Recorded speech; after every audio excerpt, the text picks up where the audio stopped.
In 1999, at the age of 6, I sat in my front room and watched Manchester United score 2 late goals to win the Champions League final and complete a historic treble. From that moment on, I was completely captivated by the beautiful game of football.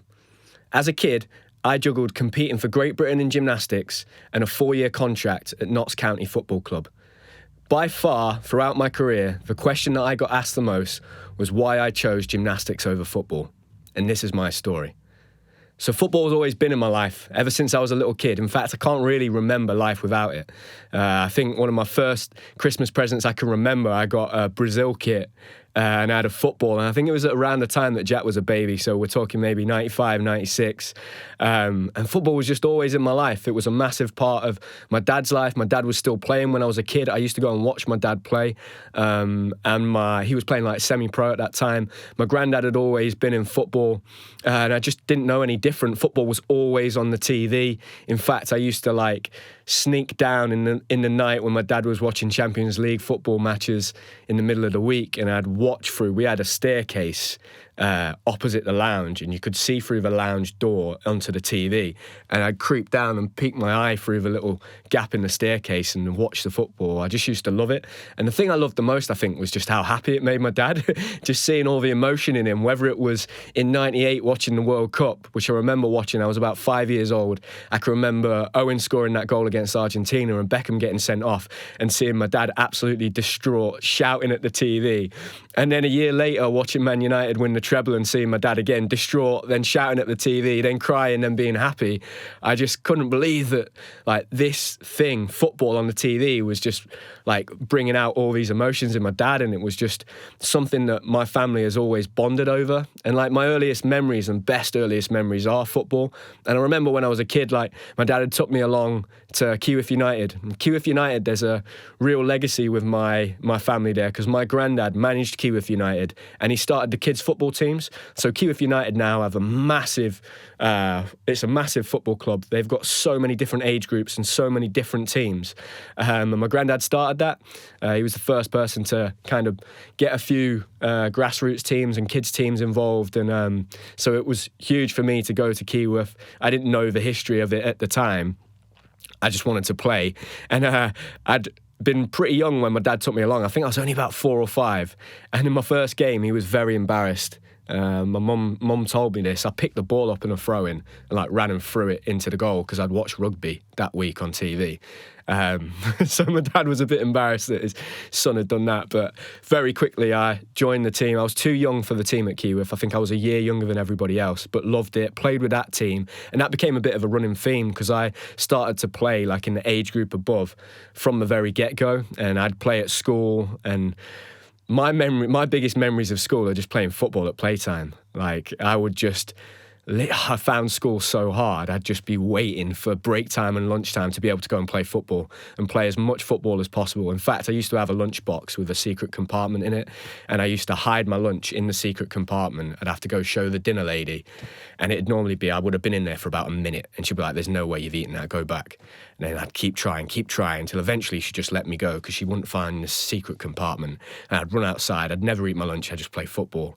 I just loved it. It just made me so happy. I just felt, when I was playing football, it was just pure escapism. And things that I'm going through now, that makes sense that I felt like that when I was a kid, because there were no rules. I could just run around like a bit of a nutter, and nobody kind of was telling me off for not concentrating. But yeah, football was massive, a huge part of our family. And, I even remember at school back in the days when the teachers would roll out the old TV on the stand. And I can remember watching the 2002 World Cup and seeing Ronaldinho lob David Seaman in the quarter-final and being absolutely devastated. And they were the days where you could go in before school early and school would put the football matches on. So I'd gone in early to watch this game. And at the time, I was already doing gymnastics as well. So I think I'd been given the morning off gymnastics to go to school early and watch the football match because it was a World Cup. But yeah, I fell in love with it straight away. And my brother was the same. And by the age of about 6 or 7, I was doing really well at Kiwif United. And, at that time, I think I played I either played centre midfield or right wing, which I wanted to play right wing because that's where my dad played. I just wanted to be like my dad. And my dad was so good at football, man. Like, me and my brother, we laugh and we talk about it now. Like, he can just ping a ball like to someone's feet just like that, like it's nothing. And he's so good at doing kick-ups, like keepy uppies. He can literally, it's like the ball sticks to his foot. He can just keep going left and right. So yeah, I loved watching my dad when I was a kid, and I go and watch him. He still played like veterans football up until I was kind of like early teenage years. And so I started doing really well at Keyworth United, and our team was doing really well. My dad was managing our team. We got a good little side together. I met one of my good friends, Jack Tippler. I'll never forget the first time I met him. He had this blonde, spiky hair, and we were down at Keyworth United for pre-season. He'd come along for a training session, and we were taking penalties. And I think Francisco Totti had scored a penalty and like chipped it over the keeper like that weekend. And this lad did that. And my granddad, who was taking the session with my dad, because football, whenever it was football, it was always my dad and my granddad. They came as a duo. He went, "Oh, that was just like Totti." And he looked a bit like him. And then ever since then, his nickname's been Totti. That's where it came from. And he joined the team, and we did really well. And we were getting a lot of attention. We were getting scouted by a lot of clubs. And we went to do a tournament in Cotgrave, which is a village just outside of Keyworth. Again, we did really well. And loads of us got picked up by big clubs. So I think 2 or 3 of us went to trials at Forest. 2 or 3 of us got trials at Notts County. And I remember going along with my dad to this trial at Forest. And I wasn't too fussed, to be honest, at this point. Like, I'd just started gymnastics as well. I went to this trial, and it was okay, but I didn't really enjoy it. I was more interested in, my dad had a top-loaded CD in his car, and I just kept like pressing, I think it was track number 5 was Dancing in the Moonlight. I just kept listening to it. That's all I remember from that. And he promised to take me to get McDonald's as well afterwards. So we did this trial, and it was like a 6-week thing, so I went along, but it just didn't quite feel right at Forest. And then I got asked to go for a trial at Notts County, and I went along for a trial at Notts County, and it was a different story straight away. So it was me and Jack Tippler, Totti. We went along for this trial with a load of other kids, and loved it straight away. But they didn't have a team for our age group. So again, I was playing a year up. So we signed and we played a year up for that first season, and I absolutely loved it. It was brilliant, man. We used to go on away days, and we'd be on the bus and singing. I had a wheelbarrow and the wheel fell off, and it was just brilliant. Like, I look back at those times and it was just so much fun. Football and gymnastics were very different to me. They were really different animals. Like, gymnastics was all about like hard work, hours, numbers, repetition. You know, there was a lot of stress involved. There was a lot of fear. I never had fear on a football pitch. I was never scared, you know, whereas in the gym I was having to like look up at this high bar that was 3 meters in the air and convince myself to swing around it. On a football pitch, I just felt really free, I think. And it was certainly more geared towards like having fun and enjoying it, particularly at that age. And I think that was the ethos in the club at the time at Notts County when I first signed and joined. So yeah, I loved that. I loved signing for Notts County. And then after that first season, my dad was one of the managers. He built one of the coaches of my age group, and we built a side. And we had an under-8s team or an under-9s team. And it went from there, and I met loads of friends, people that I'm still friends with today when I played for Notts County. It's interesting, like, football, I know more people through football than anything else. Like, I could be out in town and go to a bar, and I'll see someone that I used to play football with, or I'll see someone that my brother used to play football with, and all my friends joke about my brother and call him Robin Hood, all my gymnastics friends, because whenever we go out in Nottingham, he just gets swarmed by people he knows. It's like he's famous, and it's through football. He always knows everybody through football, because normally, like, the best kids at sport in each class, in each school, are normally pretty good at football, and they'll be on the football team and they introduce you to their friends. And so football's an amazing thing for networking and knowing lots of different people. So I've always loved it for that. And I've never lost touch with a lot of the people I used to play football with, even back then. But at that time, when I'd started playing for Notts County, gymnastics was going really well. So I was starting to train more and more. The hours were increasing. But football, the guys at Notts County, they never worried about that. They were so supportive of my gymnastics career, and it was the same the other way around, because the head coach of Notts Gymnastics at that time, his son was a footballer as well. So he understood how important that was and how great football was for gymnastics, how good gymnastics was for football. And he actively encouraged me to stay within the two sports and almost juggle them for as long as I could. And at that age, at 9, do you know what? I had so much energy that it wasn't really affecting my gymnastics, and my gymnastics wasn't affecting my football. If anything, it was just benefiting both of them. One thing that was a massive bonus when I was a kid was that, I was really small. I'm not much taller than I was back then now, but I was really strong for my age. So that kind of like counterbalanced the fact that, I was playing against defenders that were a lot taller than me. I was so strong, it kind of, it leveled it out. It was never really an issue, and I was quick and I was fast, and I was flexible. I think one thing that I now look back on and I've realised is that my spatial awareness, so understanding where my body is in space and time when I'm doing gymnastic skills, massively benefited me when I was playing football, because I was really good at, I could dribble with the ball and not look at the ball. I could look at the pitch, and I was good at working out where players were or where defenders were. But I didn't realise that until I got much older and I figured that out. And I made that connection between the two sports and how gymnastics helped my football back then. But I was juggling the two, and my weeks were just pretty crazy. I'd go to gymnastics on a Monday morning before school. I'd go to school, gymnastics on a Monday, same thing on a Tuesday. Wednesday, I'd do the same, but also go to football training. Thursday, just gymnastics. Friday, football training again. Saturday, just gymnastics. And on a Sunday, I'd play football games. So I was doing 7 days a week of sport every week and school, balancing the two. And somehow I was doing it, and I never lost any enthusiasm. I loved both of them. I never wanted to give any of them up. And Sundays, I used to love Sundays because we'd wake up on a Sunday morning. And if it was a home match for Notts County, around that time when I was about 8 or 9, Beckham had just signed for Real Madrid. And he was playing with the Galacticos, so we'd wake up on a Sunday morning and we'd put La Liga on. And me and my brother and my dad sit in front of the TV, watching Real Madrid and watching, Figo, Ronaldo, Roberto Carlos, Beckham, Zidane. It was just amazing. I can remember watching that and just thinking, wow, these guys are like superstars. And Beckham was always my favourite football player when I was a kid. I just used to love him. There was something about it. It was just, he was my favourite footballer when I was a kid. I always had a Beckham number 7 shirt. And so, I'd watch it, and, for me, like, gymnastics and football were two very different things. They were really separate, and I never wanted to give them up, but I knew that it was getting difficult and it was becoming much harder to balance them. And I was getting into kind of year 6, I think it was, and we had a really good school team in year 6.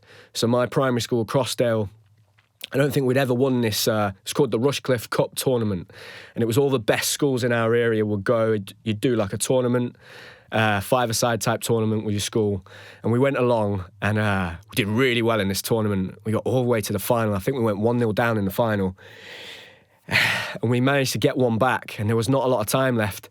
And I remember, because people still talk about it, people still tell me about it now, that I went to school with at primary school, but it was kick-off, 1-1, a couple minutes to go. I got the ball from kick-off, I dribbled past every player, smacked it in the top corner, and then did like a round off, 5 backflips and a back somersault, and we won the cup. And I think it's the only time, I don't know, because I'd have to ask the school, but I think it's the only time the school's ever won the cup, which was just it was amazing. It was so cool, man. Like, I loved that. And that was, alongside me starting to win British titles in gymnastics. So they were both going really well. And then I made that transition into secondary school, which was big. And then I think that's where things change, right? Because the schoolwork becomes a little bit harder. There's a bit more pressure. The gymnastics, I was starting to travel around Europe to compete internationally. I was still playing football every week and going to every training session, but it was getting more difficult. My brothers and sisters were getting older. My grandparents were having to pick me up from gymnastics and get me there and get me back. I was having to do homework now, which I never had to do before. So I'd get back from football at like 9:30 at night, and sometimes I've had homework to do, and I'd have to be up at 6 o'clock the next morning to get to the gym. The inevitable was coming along. I knew my mum and my dad started to ask questions like, are you okay? Are you still enjoying both of them? Like, do you think maybe you should think about picking one? And I would always be like, no, I can do both. I don't want to stop. I'd always had this dream in my head of, like, imagine if I could go to the Olympics and go to the World Cup. Like, that'd be unbelievable. No one's ever done that before. But the reality was that at some point, something was going to have to give. And I think I just signed a 4-year contract with Notts County.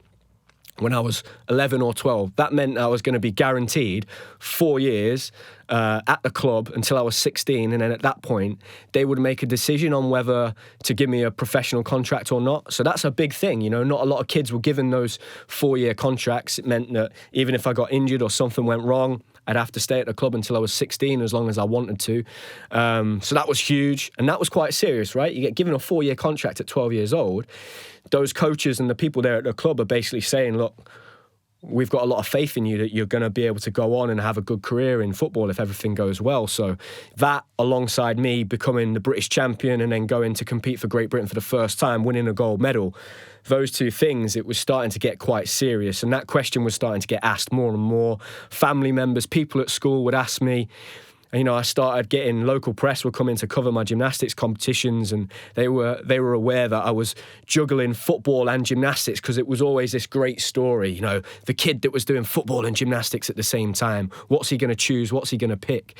But it was becoming clear what was going to happen. And around that time, I think Notts County had gone into administration, and basically we decided we were going to have to make a decision, and they cut the centre of excellence. So this all it was like a perfect storm. It was the right time for me to be making this big decision. They cut the centre of excellence, and I know the day after, all of the best kids that were at Notts County at the time, they got offered contracts from trials at different places. I was the same. I think I had offers from Derby and Forest to go on trial there. My brother and my dad had the same thing come through the front door. So I think that was hard for my dad, being, you know, the football fan that he was, to see all these offers from these clubs to go and move on. But we sat down and we said, we'll take some time to think about it. And ultimately it was left to me. It was my decision. Nobody put any pressure on me. I think, you know, my granddad deep down obviously wanted me to pick football. When I started gymnastics, it was so left field. Like, you know, my family business, I guess the family business is like building and construction. My granddad had his building company. My dad does that now. My brother works for him. But really, our family business was football. That's what we know best, you know. And if you could ask any of us, all of us would probably say, when I was a kid, I wanted to be a professional footballer, you know. And most kids, a lot of young kids say that. But for us, like, that's all we know. We know football. And we grew up with it. So I had to make this decision, and you know, I was really torn. There was this internal conflict going on. And it's interesting, when I used to answer this question, I used to say, well, you know, like for me in gym, I used to give the typical answer that I thought people wanted to hear when they asked me. And I'd say, well, look, it's so hard to make it in football, and, you know, I've got a better chance in gymnastics because there's not as many kids that want to be a gym. And all of this is true.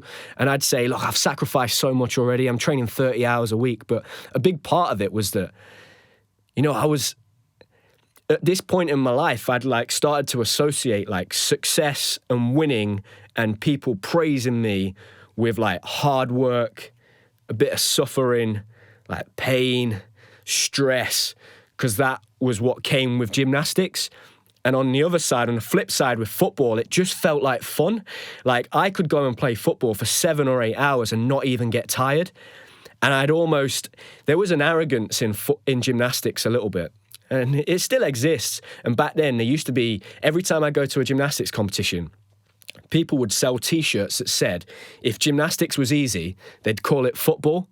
So there was this arrogance that gymnastics was the hardest sport in the world. And look, gymnastics is incredibly tough. And some of the kids that I've grown up with, the kids now, some of these kids are the toughest kids you'll ever come across in gymnastics. You've got to be, to make yourself at 7 years old, climb up some steps and jump on a steel bar and swing yourself around. You've got to be made of some strong stuff. But, you know, there was that arrogance was there. And, you know, I was kind of thinking, right, if I pick gymnastics, if I pick football, I'm kind of taking the easy way out, taking the easy option. And I'm always going to think to myself, you picked that because it was easy and it wasn't hard. You know what exists over there on the other side of that line, that gymnastics thing you're trying to achieve. You know how hard that is. If you pick football, you're picking the easy option. And it's funny, yeah, and in many ways, I was scared of people's reactions. I was really scared of how Sergey would react if I picked football.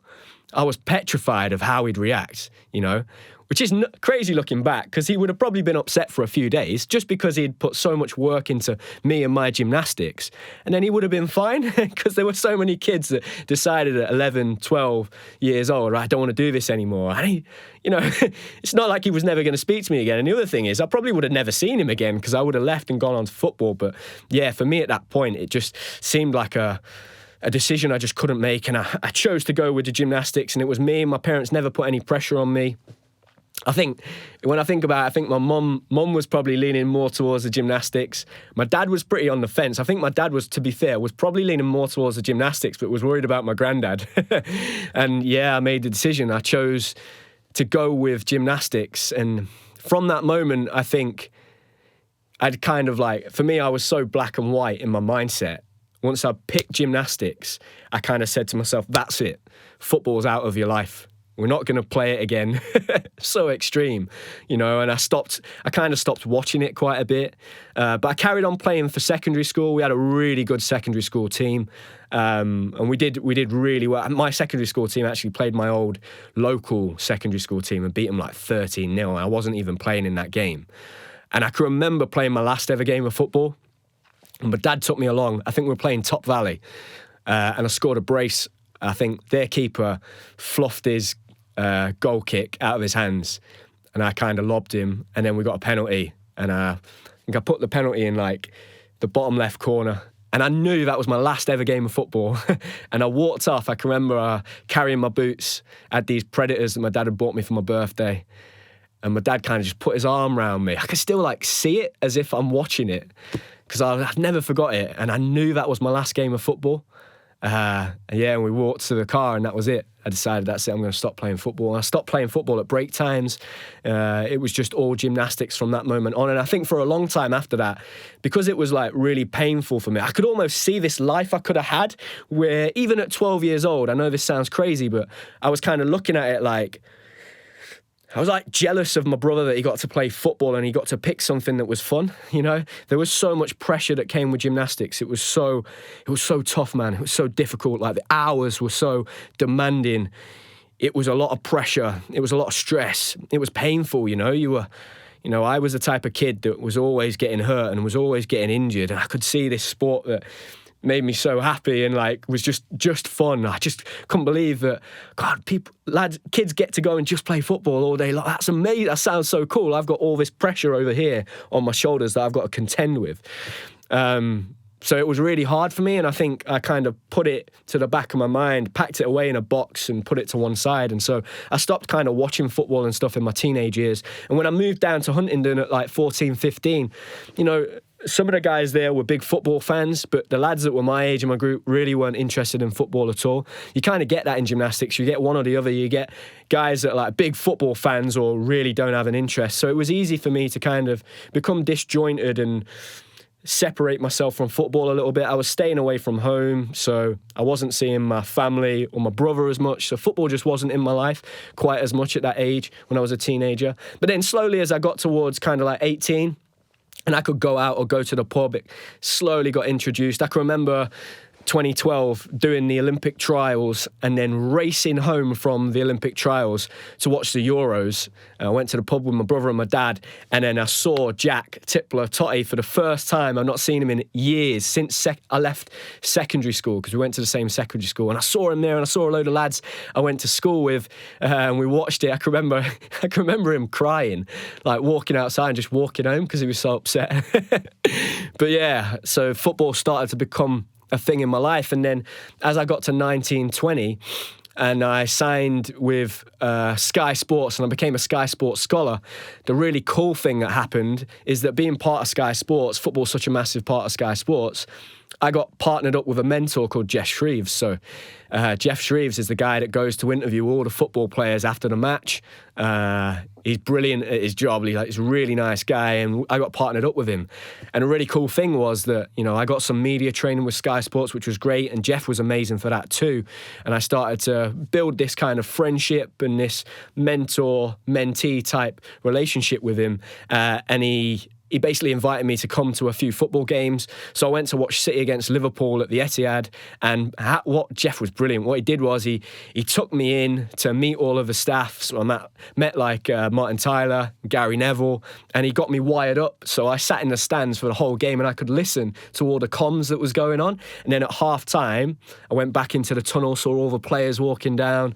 And then at the end of the game, Jeff goes to interview the players and the managers. And it really is just a corridor with a cameraman, Jeff, and then there was like Kevin De Bruyne, Pep Guardiola, Jurgen Klopp, and there was just me stood next to him. I was like, this is amazing. This is like my dad's dream. It was so cool that he did that for me. And coming from a footballing background, that he let me into that world, because he knew that, from what I'd told him, like my dad was going to love it. And the other thing he did, he arranged for me to go to Old Trafford and watch Man United. And before the match, at the time, I'd just had a big ankle injury, and he took me up into the Sky Sports box where they film the TV thing. And like at Old Trafford where they film it, you see it on TV and it's all nice and shiny. But the reality is that behind the camera, it's just like a little room with loads of like boxes and speakers and microphones and stuff. It's like this weird little room. I couldn't believe it. And I was sat there on this box, crammed in the corner, watching the guys get mic'd up, ready to do the show. And he'd arranged for, like, Jamie Redknapp had like a bad ankle injury in his career. And he'd arranged for him to have a little chat with me. And he introduced me to Patrick Kluivert. So I had a chat with him as well. It was really cool. Like, just amazing that he'd done that for me. So that was a way that football started to get introduced back into my life again. And then a really cool thing happened in the lead up to the 2016 Olympics. So in 2015, I got approached by Man U TV. And all my family are Manchester United fans. I started this podcast telling you about watching the treble in 1999. And everyone goes, you're from Nottingham, why are you a Manchester United fan? But I got a great story. Like, my granddad fell in love with the Busby Babes because they were the first team that started playing younger players. It wasn't common back then to play youngsters in a football team. So he fell in love with that team. And in the 60s, my granddad got offered an opportunity to go out to Australia and play football. So he moved to Australia with my grandma, and my dad was born there. My dad was named after Bobby Charlton. My dad's name's Bobby. And Man United that season did their pre-season tour around Australia. And so my granddad played against AS Roma, and his team played against Manchester United. And it was the full Manchester United team back then. So it was George Best, Dennis Law, Bobby Charlton, so all these greats and legends of the club. And he's got a programme signed to my dad, to Bobby, because my dad had just been born and named after Bobby Charlton. So it's an amazing thing. And ever since then, we've all been Man United fans.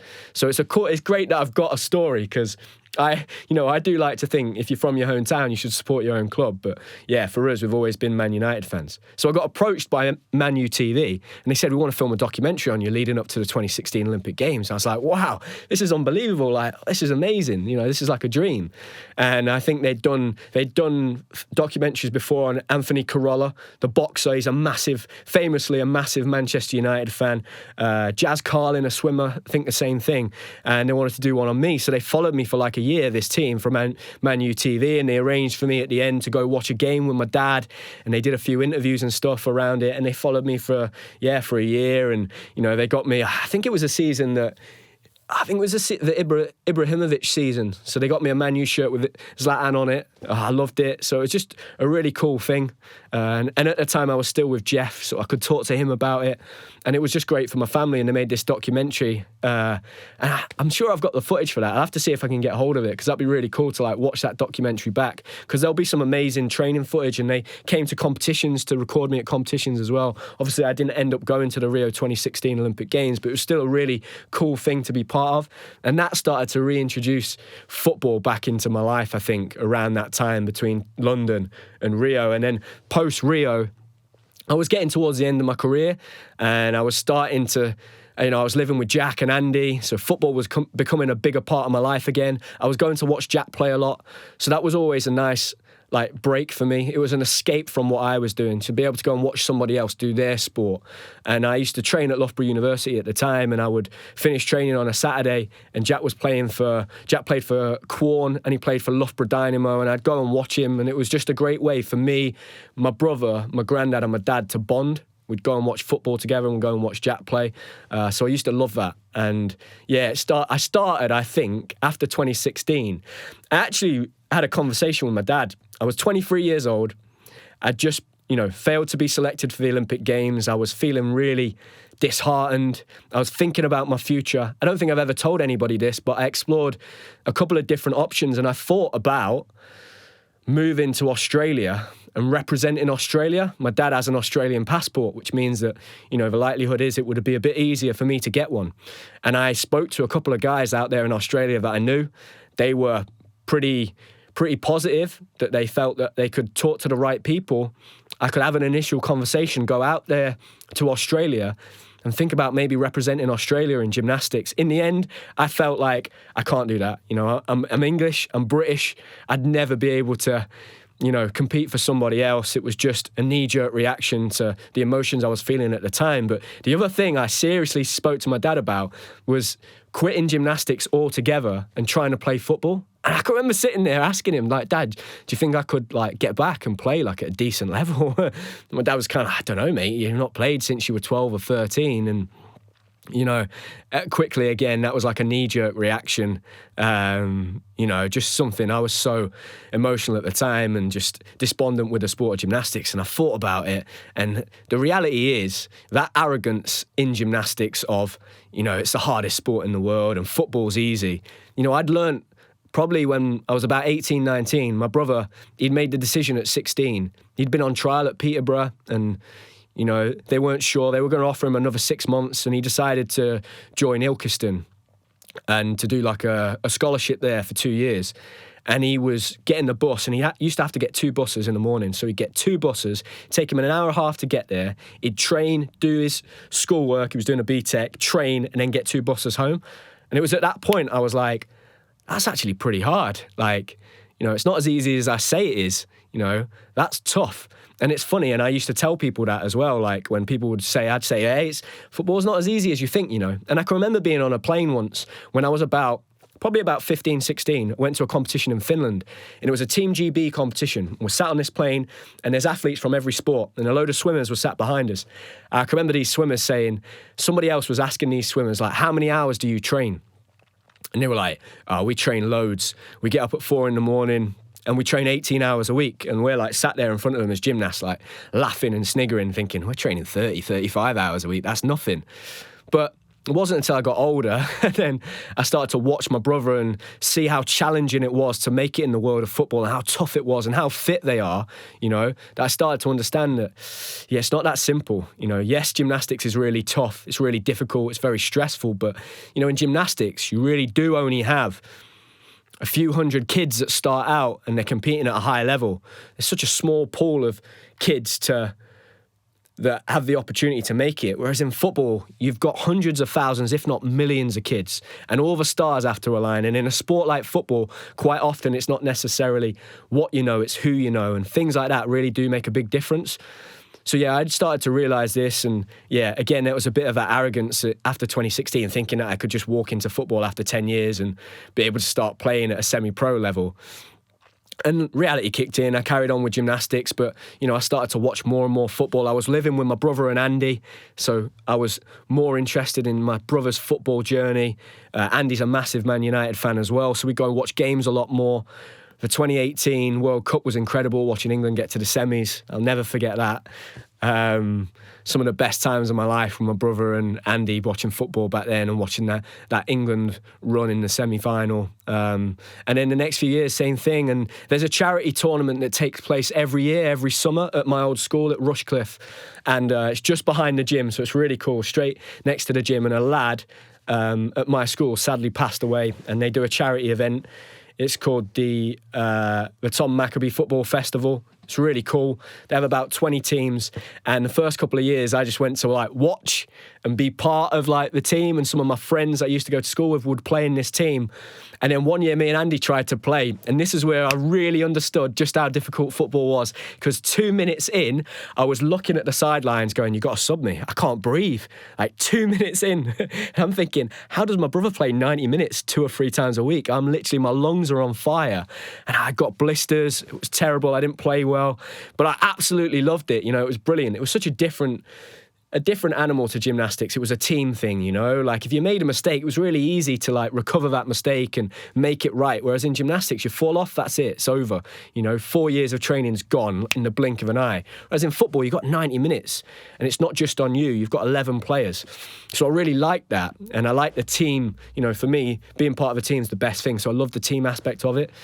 And then once my career started getting towards the end, you know, my friend Jack Tippler from when I was a kid, and we were literally 5 years old when we met, he messaged me a couple of times, say, Sam, do you want to come and play 7-a-side? We get a load of the lads together, it's a really good laugh, it's competitive, but, you know, there's nobody running around slide tackling everyone. And I was like, oh, no, I can't really, mate. I'm still doing gymnastics. And it wasn't until I retired in that September 2021, and I think it was about the November, he sent me another message.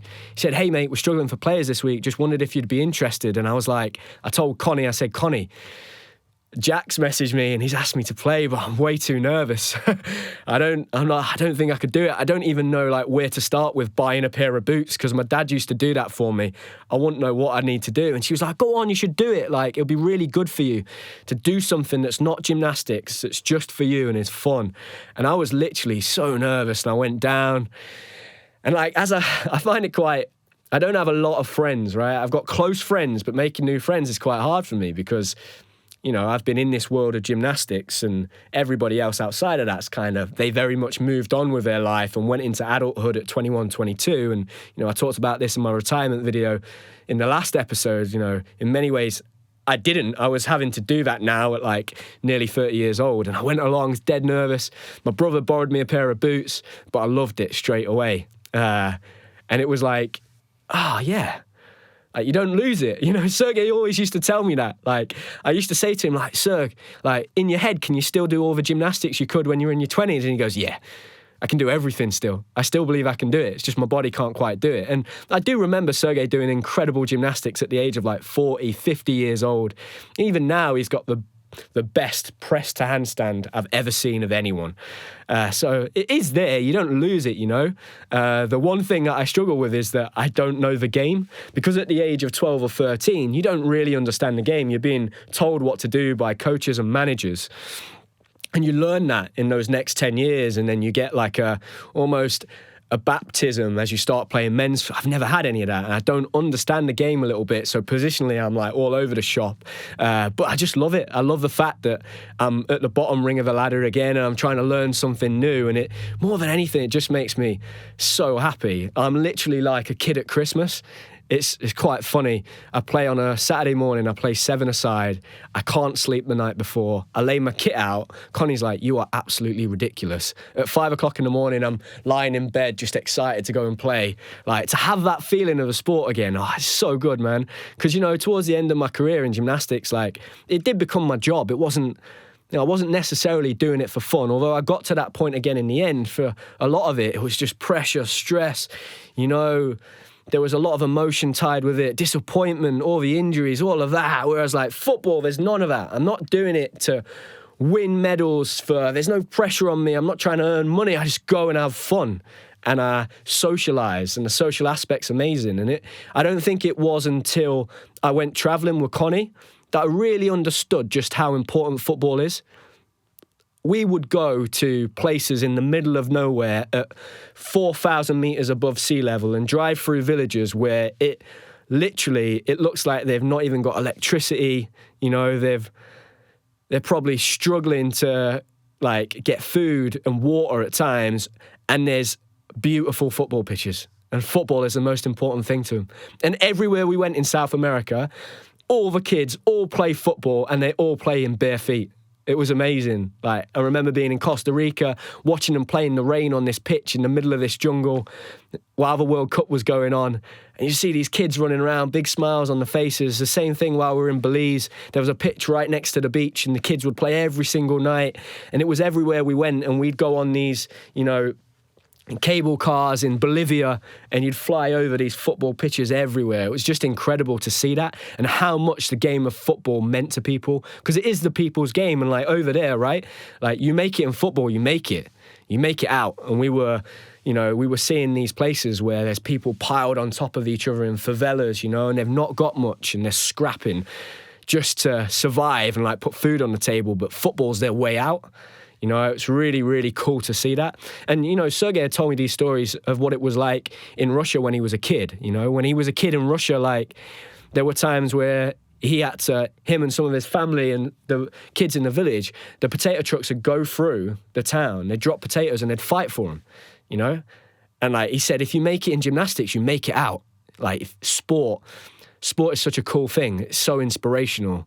And, like, we don't have that in this country. I didn't grow up like that. I know it exists, you know, but to see that in South America, it really made me think, wow, this is so important for people, like, to have some kind of hope, like, some future, like, belief, or to see these heroes on TV score goals and stuff. That's so amazing, so inspiring for young kids. So football has always been a massive part of my life. It's so important. I love it. And, like, now I'm really enjoying playing, and, you know, I've got plans to try and play 11-a-side football and to play for Kyiv United. You know, Kyiv United was amazing. When my granddad passed away earlier this year, you know, he's up in the clubhouse at Kyiv, and they got a great new clubhouse, and my granddad's on the wall. There's like 3 or 4 pictures of him. So they commemorated him by doing, you know, a special minute's silence before one of the games earlier in the year in the season, and they invited all my family to go down. So I feel a close connection with the club, and, you know, I want to play there. I think that'd be really cool to go back and play for Kyiv United and almost go full circle, because I'm really proud of where I come from. And more than anything, I just think, you know, I'm only 30. I've still got, you know, some years left in me to play football. And I think the cool thing is that, you know, if I had have picked football when I was a kid over gymnastics, it would be very hard at the age of 30 to get back into gymnastics. You know, that would be pretty tough.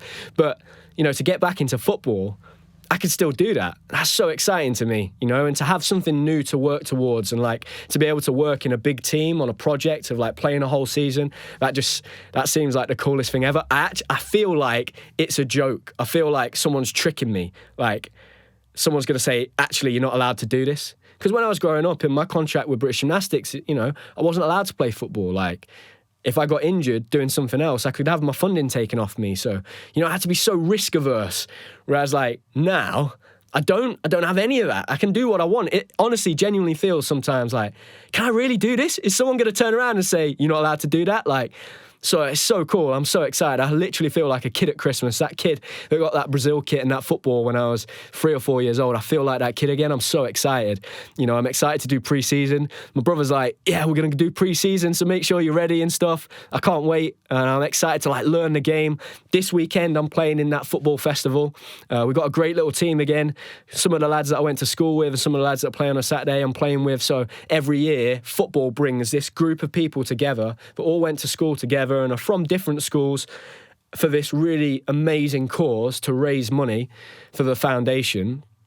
And they raise money to essentially build women's football clubs in Africa. It's a really cool thing to be part of. It's a great day and just around football. So I'm super excited to play in that this weekend. Last year, we got all the way to the semi-final, and I'm going to be honest, it was my fault that we lost in the semi-final, because I'd played in the quarters and I'd gone to do a charity run in the morning and my legs were gone. And I came on for the second half of the quarter-final, and I was struggling, and somehow we'd managed to squeeze through into the semis. And then the lads had gone, all right, let's keep the same team. And in my head, I'd thought, oh, no, I don't think my legs are in it. But I was too nervous, and I didn't want to tell them, you know, I didn't want to say, oh, boys, no, you need to take me off. You know, my pride was going to be too dented. And I got absolutely rinsed by a lad that I used to go to school with. He just muscled me out the way and they beat us. So this time I'm hoping for a bit of redemption. I'm hoping to be a bit fitter, a bit stronger. But more than anything, it's just a really fun day. I can't wait to play some football at the weekend.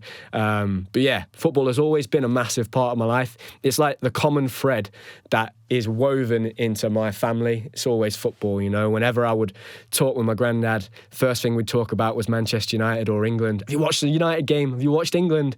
Same thing with my dad. Same thing with my brother. I'm just excited, and it's great that I get to play it, you know, and it is the beautiful game. I love it.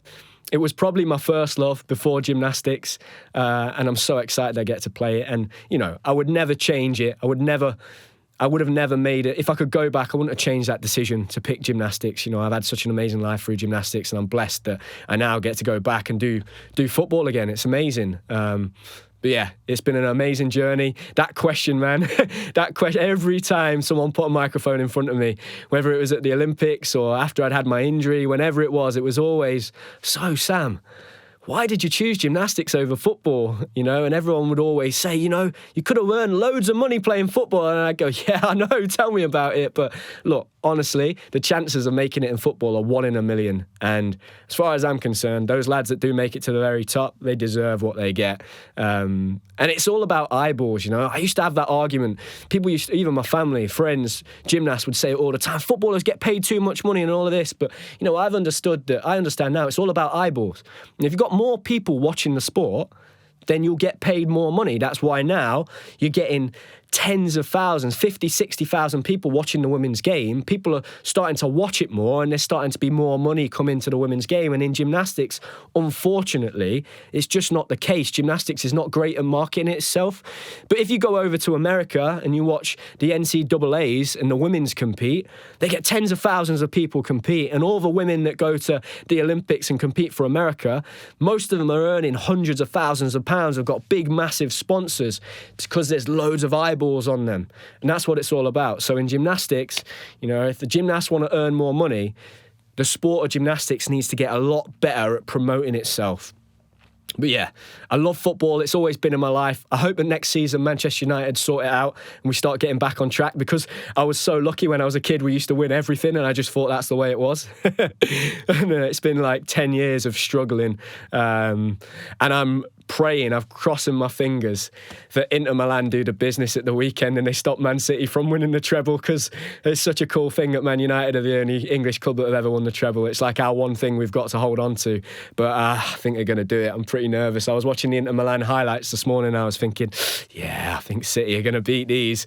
So we'll see what happens with that. But, you know, I've really enjoyed this one. Football for me is fun. This has been a really fun episode. I hope you've enjoyed it. Like I say, in every episode, make sure you subscribe. You know, we release new episodes every week on Spotify, Google Podcasts, Apple Podcasts. It gets put up on YouTube so you can watch it. If you don't have access to those podcast platforms, you can watch it every Sunday. But we're really enjoying it, and I'm super excited to start adding the guests in the next few weeks.